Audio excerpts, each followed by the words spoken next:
అండి.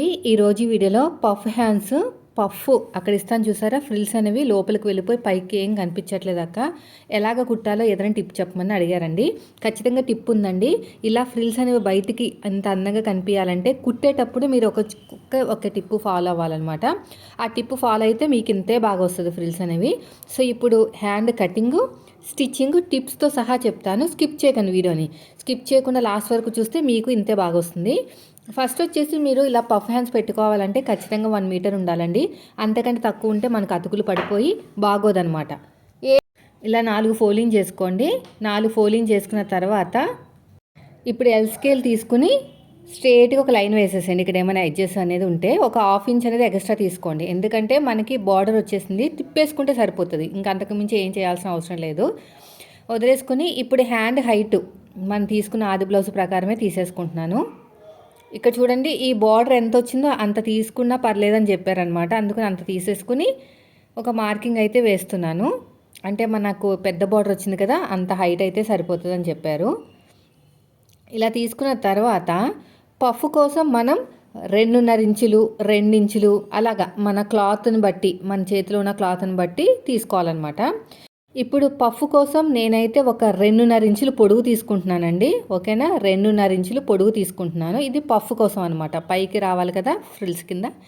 ఇప్పుడు మనం తీసుకున్న ఆది బ్లౌజ్ని ఉల్టా తిప్పేసుకోండి. ఇలా ఉల్టా తిప్పేసుకుని పైన షోల్డర్ కుట్టు తగ్గించి సైడ్ జాయింట్ ఫస్ట్ కుట్టు వరకు ఎంత వచ్చిందో చెక్ చేయండి. పైన షోల్డర్ కుట్టు తగ్గించి సైడ్ జాయింట్ ఫస్ట్ కుట్టు వరకు ఎంత వచ్చిందో చూస్తే నాకు 6 మీద 7 గీతల వరకు అయితే వచ్చిందండి. సో 6వ నెంబర్ తోటి ఆర్మ్ లూజ్ వస్తే 6 మీద 6 గీతలు, 6వ నెంబర్ తోటి ఆర్మ్ లూజ్ వస్తే పావు తక్కువ 3 ఇంచులు తీసుకోవాలి, 2.35. అది ఎక్కడ, చంక డౌన్ దగ్గర పైన పఫ్ వదిలేసుకుని మార్కింగ్ వేసుకోవాలి. ఇలా క్రాస్గా 6 మీద 6 గీతలకైతే మార్కింగ్ వేసుకోండి. తర్వాత వచ్చేసి హ్యాండ్ లూజ్ కూడా ఒకసారి అయితే మార్కింగ్ వేసేసుకోండి. ఇలా నేను చూపించినట్టు ఇలా క్రాస్గా లైన్ వేసేసేయండి. ఇక్కడ ఎక్స్ట్రా ఖర్చు కోసం 2 ఇంచులు. ఇప్పుడు వచ్చేసి ఆర్మ్ లూజ్ స్ట్రేట్గా చూసుకోండి. ఇలా స్ట్రేట్గా చూసుకుని సగానికి ఫోల్డ్ చేసుకుని ఇక్కడ ఒక మార్కింగ్ అయితే వేసుకోండి. వేసిన తర్వాత ఈ పైకి లాగా మార్కింగ్ వేయండి. ఓకేనా, వేసిన ఈ కార్నర్ దగ్గర 1.5 ఇంచులకి 6వ నెంబర్ కాబట్టి ఏ సైజు వాళ్ళకైనా షోల్డర్ దగ్గర 1 ఇంచే. మళ్ళీ కర్వ్ స్కేల్ తీసేసుకోండి. ఇలా కర్వ్ స్కేల్ తీసుకుని నీట్గా ఇలా కర్వ్ అనేది తిప్పేసేయండి. మళ్ళీ దీన్ని ఉల్టా తిప్పేసుకుని ఇంకొక మార్కింగ్ అయితే చేసేసేయండి. ఈ కరువు తిరిగించేట లైన్ వేసాం కదా, అక్కడ ఒక 1/2 ఇంచు లోతు ఆర్మ్ లూజ్ తగ్గించి మన వైపుకి 1 ఇంచు ఇలా లోతుకి మార్కింగ్ వేసుకోండి. ఇప్పుడు నేను కట్ చేయను, కుట్టేటప్పుడు కట్ చేస్తాను. కానీ కట్ చేయకపోయినా కూడా ఏం కాదండి, కట్ చేస్తే లైట్గా కట్ చేసుకోండి అంతే. నేను కుట్టేటప్పుడు కట్ చేస్తాను, ఇప్పుడు ఏం కట్ చేయను. సో ఇలా మార్కింగ్ వేసిన తర్వాత మనం పఫ్ హ్యాండ్స్ పొడుగు 2.5 ఇంచులు తీసుకున్నాం కదా, వెడల్పు కూడా 2.5 ఇంచులు తీసుకోవాలి. పొడుగు వెడల్పు రెండు కూడా 2.5 ఇంచులు తీసుకోవాలి. ఇలాగా ఒక బాక్స్ లాగా రెడీ చేసుకోండి. ఇలాగా ఒక బాక్స్ లాగా రెడీ చేసుకుని మీకు ఇలాగ పైనుంచి కర్వ్ షేప్ తిప్పేసేయండి. ఇప్పుడు చూడండి, ఈ ఆర్మ్ లూజ్ ఉంది కదా, దీంట్లో సగం ఎంత, ఇక్కడ ఒక మార్కింగ్ వేసుకున్నాక దీంట్లోకి కలిసిపోవాలన్నమాట. ఇలాగ దీంట్లో కలుపుకుంటూ కింద దాంట్లోకి కలిపేయాలి. అప్పుడే మీకు పఫ్ అనేది చాలా బాగా వస్తుంది. ఓకేనా, ఇప్పుడు ఎలాగైతే మార్కింగ్ వేసుకున్నామో సేమ్ అదే విధంగా కటింగ్ చేసుకుంటూ వెళ్ళిపోండి. చూడండి ఎలాగైతే కట్ చేస్తున్నానో అలాగా. తర్వాత వచ్చేసి ఈ సైడ్ కూడా అంతే, కొంచెం ఇలా స్ట్రైట్గా వెళ్ళి క్రాస్గా కట్ చేయండి, సరిపోతుంది. ఇక్కడ చిన్న టక్ ఇచ్చేసేయండి, ఇక్కడ చిన్న టక్ ఇచ్చేసేయండి. ఇలాగా 2 లేయర్స్ని సపరేట్గా తీసేసుకోండి. ఇలాగా లోత్ అనేది కట్ చేసేయండి. ఇలా లోత్ అనేది నీట్గా కట్ చేసుకోవాలి, ఇలా మొత్తం కూడాని. సో అయిపోయిందండి, దీన్ని తీసి ఇంకా పక్కన పెట్టేద్దాం. సేమ్ ఇలాగే ఒరిజినల్ క్లాత్ మీద పెట్టుకుని కట్ చేసుకోవాలి. పెద్ద బార్డర్ వచ్చింది కదా, సేమ్ ఇలాగే కట్ చేసుకోవాలి. ఇప్పుడు స్టిచ్చింగ్ చూపిస్తాను చూడండి. కింద వచ్చేసి ఒరిజినల్ క్లాత్ పెట్టుకోండి. చూడండి ఇలా కింద ఒరిజినల్ క్లాత్ పెట్టుకోండి. పైన వచ్చేసి లైనింగ్ క్లాత్ పెట్టుకోండి. నేను చెప్పాను కదా ఖర్చు కోసం 1/2 ఇంచ్ వదిలేనని. సో అలా పెట్టేసుకుని అంతే విడ్త్ తోటి స్టిచ్ చేసుకుంటూ వెళ్ళిపోవాలి. నాకు సైడ్కి ఏం అతుకులు పడవు, ఎందుకంటే ఆర్మ్ లూజ్ చాలా తక్కువ ఉంది నాకు. ఇక్కడ చూడండి, హ్యాండ్ లూజ్ దగ్గర కొంచెం తక్కువ వచ్చింది క్లాత్ అనేది, నేను జాయిన్ చేసుకుంటాను. ఇక్కడ తక్కువ వచ్చింది. ఫోల్డింగ్ చేసేటప్పుడు కరెక్ట్గా చూసుకోకపోతే ఇలాగే వస్తాయి అన్నమాట, ఎక్కువ తక్కువ. సో మనం ఇలాగ ఒక స్టిచ్ వేసేసుకుంటే సరిపోతుంది. కానీ చూసుకోవాలి, ముందే చూసుకుని మనం చేసుకుంటేనే రిజల్ట్ అనేవి పాజిటివ్గా వస్తాయి, లేకపోతే మళ్ళీ ఎక్కువ తక్కువ వచ్చి ముడతలు వచ్చే ఛాన్సెస్ ఉంటాయన్నమాట. ఇలా ఓపెన్ చేసుకుని టాప్ స్టిచ్ వేసుకోండి. ఎప్పుడైనా ఎక్కడ జాయిన్ చేసినా కూడా టాప్ స్టిచ్ అనేది చాలా ఇంపార్టెంట్. ఇలా సగానికి ఫోల్డ్ చేసేసుకుని చక్కగా ఇలా నీట్గా కట్ చేసేయండి. ఇలాగా సరిపోతుంది. ఇక్కడ కూడా అంతే. ఇప్పుడు వచ్చేసి ఇలా అడుగు భాగంలో పెట్టేసుకోండి. ఇలా స్ట్రేట్గా స్టిచ్ చేసుకుంటూ వెళ్ళిపోండి. ఇలా మొత్తం కూడాని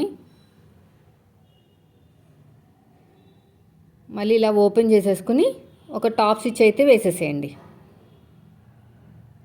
ఇలాగా లైనింగ్ మీద కుట్టు పడేటట్టు. ఓకేనా? నేనైతే ఒక కుట్టు వేస్తున్నాను మళ్ళీని, పాదమించు అంటే మనకి ఆ కలర్ కనిపించకుండా ఉండడానికి, పింక్ కలరు బార్డర్ కనిపించకుండా స్టిచ్ వేస్తున్నాను అనమాట. ఇప్పుడు లైనింగ్ మీద కుట్టు పడేటట్టు నీట్గా స్టిచ్ వేయండి. లైనింగ్ మీదే కుట్టు పడాలి, ఇంకెక్కడ కాదు. మళ్ళీ ఇలా క్లోజ్ చేసేసుకుని ఇంకొక స్టిచ్ అయితే వేసేసేయండి. ఇలాగా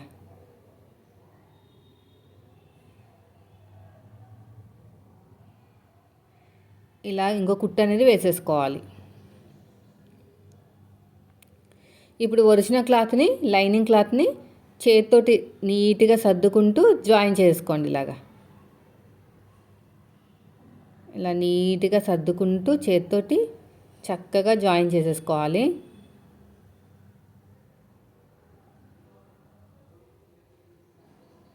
ఇలా మొత్తం కూడా ఇటు సైడ్ కూడా అంతే.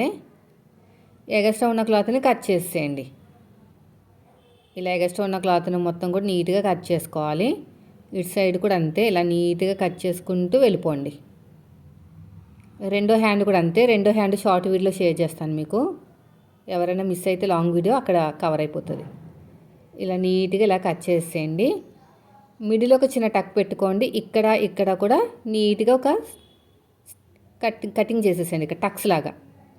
ఇప్పుడు చూడండి, మరీ దగ్గరగా ఫ్రిల్స్ పెట్టకూడదు. పాదమించు డిఫరెన్స్ తోటి ఫ్రిల్స్ పెట్టుకోవాలి. అందుకునే నీట్గా వస్తాయి. చూడండి, ఇక్కడ పాదమించు ఉండాలండి. కార్నర్కి ఒక పాదం ఉండాలి.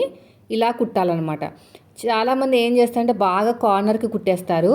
అది మనం హ్యాండ్స్ని జాయిన్ చేసిన తర్వాత ఫ్రిల్స్ అనేవి లోపలికి వెళ్ళిపోతాయి అన్నమాట. సగం వరకు మన వైపు పెట్టాలి, మిగతా సగం పాదం వైపు పెట్టుకోవాలి. ఓకేనా? ఖర్చు అనేది ఎక్కువ పెట్టుకుని ఫ్రిల్స్ పెట్టుకోండి. తక్కువ పెట్టుకుంటే మాత్రం లోపలికి వెళ్ళిపోతాయి ఫ్రిల్స్ అన్నీ కూడా. సో సగమే బయటకు వస్తాయి అన్నమాట. చూడండి, ఖర్చు ఎంత పెట్టుకున్నాను చూసారు కదా, అంత పెట్టుకోవాలన్నమాట ఖర్చు అనేది. చూసారా ఖర్చు ఎంత ఎక్కువ పెట్టుకుని కుట్టానో? అలా పెట్టుకుంటేనే ఫ్రిల్స్ అనేవి బయటకు ఎక్కువ కనిపిస్తాయి. ఇప్పుడు సైడ్ జాయిన్ చేసి చూపిస్తాను. ఓకేనా? ఫస్ట్ మిడిల్లో పెట్టేసుకోండి. మిడిల్లో పెట్టేసుకుని రఫ్ ఇచ్చేసాను. ఇంకా నేను లోతు అయితే తీయట్లేదండి. తీయక్కర్లేదు, తీయకపోయినా ఏం పర్లేదు. ఇలాగా నేను చూపించినట్టు నీట్గా కుట్టుకుంటూ వెళ్ళిపోండి. ఇలాగా కరెక్ట్గా ఫ్రంట్కి ఫ్రంట్ రావాలి, బ్యాక్కి బ్యాక్ రావాలి. ఓకేనా? పాదం ఇంచు డిఫరెన్స్ ఉండాలి. ఇలా నీట్గా స్టిచ్ చేసుకుంటూ వెళ్ళిపోండి. మళ్ళీ ఉల్టా తిప్పేసుకుని ఇటు సైడ్కి. ఓకేనా? మిడిల్ నుంచి స్టార్ట్ చేయాలి. నెక్స్ట్ వీడియోలో ఫుల్ వీడియో పెడతాను. అంటే back part, front part cutting, princess cut అనమాట, బ్యాక్ ఓపెను అన్నీ. ఆ రెండు కూడా కటింగ్ స్టిచ్చింగ్ ఒకే వీడియోలో పెట్టేస్తాను రేపు. ఇలా కుట్టుకుంటూ వెళ్ళిపోండి. మళ్ళీ ఫస్ట్ నుంచి లాస్ట్ వరకు ఇంకొక స్టిచ్. ఇలా ఫస్ట్ నుంచి లాస్ట్ వరకు ఇంకొక స్టిచ్ అయితే వేసేసుకోండి ఇలాగా నీట్గా. ఓకేనా? తర్వాత వచ్చేసి రెండోది కూడా అంతే.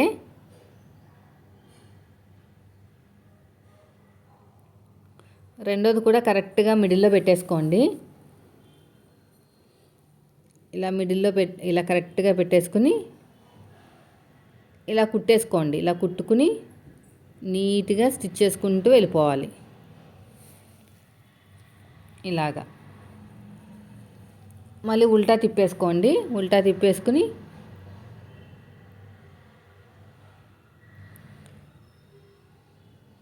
ఇలాగా స్టిచ్ చేసుకుంటూ వెళ్ళిపోవాలి. మళ్ళీ ఫస్ట్ నుంచి లాస్ట్ వరకు ఇంకొక స్టిచ్.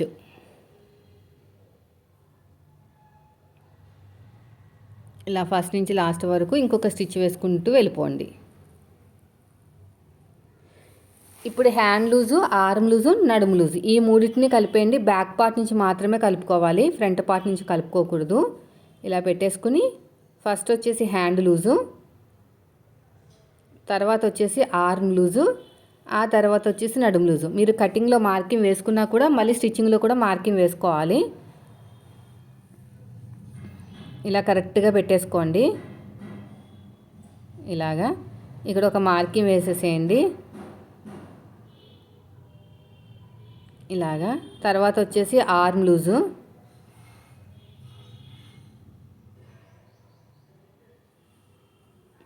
తర్వాత వచ్చేసి ఆర్మ్ లూజు ఇలా పట్టేసుకుని ఇలా చూసుకోండి. ఇలా కరెక్ట్గా పెట్టేసుకోండి. ఇలా నీట్గా ఇలాగ కుట్టుకుంటూ వెళ్ళిపోవాలి. ఇలా నేను చూపించినట్టు నీట్గా స్టిచ్ చేసుకుంటూ వెళ్ళిపోండి. తర్వాత కింద కూడా అంతే ఇలా పెట్టేసేయండి. ఇలా స్ట్రేట్గా స్టిచ్ చేసుకుంటూ వెళ్ళిపోయి నడుము లూజ్ తర్వాత చెక్ చేసుకుందాము. ఇలా పట్టుకుని కుట్టుకుంటూ వెళ్ళిపోవటమే ఇలా తిన్నగా. ఓకేనా? ఇలా రెండు కరెక్ట్గా పట్టేసుకోండి. స్ట్రేట్గా వచ్చేస్తుంది కుట్టు, ఫిట్టింగ్ బాగా వస్తుంది అనమాట. ఇలాగా రఫ్ ఇచ్చేసేయండి. ఇలా వెళ్ళిపోయి రఫ్ ఇచ్చేయాలి. మళ్ళీ ఇంకొక స్టిచ్ ఇలా ఉల్టా తిప్పేసుకుని ఇంకొక స్టిచ్ అనేది వేసుకోవాలి. ఇలాగా మళ్ళీ నేనైతే ఒక్కొక్క స్టిచ్ వేసి నడుములు చెక్ చేసుకుంటాను. ఆ తర్వాత మళ్ళీ మిగతా 3 స్టిచ్చెస్ అయితే వేసుకుంటాను. ఇక్కడ కూడా అంతేనండి. హ్యాండ్ లూజు, ఆర్మ్ లూజు, నడుము లూజు ఈ మూడింటిని కలుపుకుంటూ వెళ్ళిపోండి. ఇక్కడ ఒక మార్కింగ్ వేసేసేయండి, రఫ్ ఇచ్చేసేయండి. తర్వాత వచ్చేసి ఆర్మ్ లూజ్ కూడా అంతే. ఆర్మ్ లూజ్ కూడా ఇలా పెట్టేసేయండి. స్ట్రేట్గా స్టిచ్ చేసుకుంటూ వెళ్ళిపోండి. నడుము దగ్గర కూడా అంతే. నడుము దగ్గర కూడా ఈక్వల్గా ఇలా పెట్టేసుకుని కుట్టుకుంటూ వెళ్ళిపోయి ఇప్పుడు నడుములు చెక్ చేశాను, కరెక్ట్గానే వచ్చింది. నెక్స్ట్ వచ్చేసి ఇంకో నడుములు చెక్ చేసుకుంటే మనకి ఎంత వచ్చిందో, ఎక్కువ తక్కువ వచ్చిందో చెక్ చేసుకోవాలన్నమాట. ఇలా పట్టేసుకుని ఇలాగా చెక్ చేసుకుంటే మనకు కరెక్ట్గా రావాలి. నాకైతే కొంచెం లూజ్ వచ్చింది, మళ్ళీ ఒక స్టిచ్ వేసేస్తాను సరిపోతుంది. ఇప్పుడు మిగతా 3 స్టిచ్చెస్ కూడా వేసేసేయండి. అలాగే పక్కన ఇంకొక 2 వేయాలి కదా, అవి కూడా వేసేసుకుంటే మనకి వెనకాల హ్యాంగింగ్స్ అవన్నీ కూడా కుట్టుకోవాలి. ఇలా రఫ్ ఇచ్చేసేయండి. రఫ్ ఇచ్చేసుకుని ఇంకొక స్టిచ్ కూడా వేసేయండి. మొత్తానికి 3 స్టిచ్చెస్ అండి. కొంచెం లూజ్ వచ్చింది చెప్పాను కదా, అది వేసాను అనమాట. తర్వాత ఇంకొక స్టిచ్ పక్క నుంచి వేసుకుంటే సరిపోతుంది. ఇలాగా కుట్టుకుంటూ వెళ్ళిపోవాలి. ఇలా స్ట్రేట్గా ఇలా నీట్గా రఫ్ ఇచ్చేసేయండి. తర్వాత ఉల్టా తిప్పేసుకుని ఇంకొక స్టిచ్ వేయండి.